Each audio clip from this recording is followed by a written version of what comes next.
A couple weeks ago, I had to go to the ER and I just got my bill from the hospital.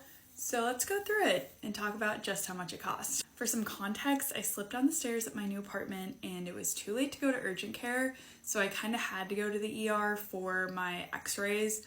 I've broken that ankle before, had issues with it, had surgery on it. So it kind of needed to be looked at. I do have pretty good insurance through my work, but it is a high deductible healthcare plan. And my year just reset, so I have obviously not hit my deductible yet.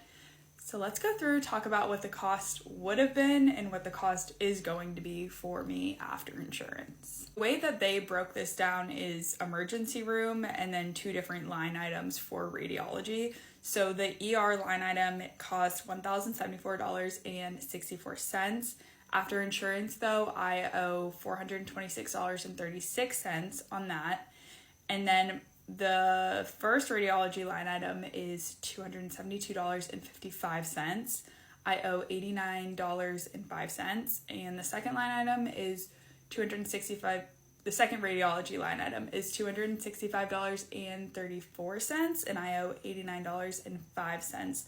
On that, I'm not totally sure why there are two radiology line items and they cost different amounts. I know they did x-rays on both my foot and my ankle, so I'm assuming maybe those are two separate things. Either way, the grand total before insurance was $1,612.56, and my grand total after insurance and what I owe out of pocket is $604.46. Honestly, that is a lot cheaper than I was expecting it to be. Not that that is cheap by any means, that's a lot of money. Thank God though, I do have an emergency fund and I will be pulling from my emergency fund for this because this was an emergency. Thankfully, I was a-okay. It was just a really bad sprain, which does make it a little worse because then I'm why the heck did I even go? But it was good to go. I needed to be non-weight bearing for a week. They gave me crutches, all of that.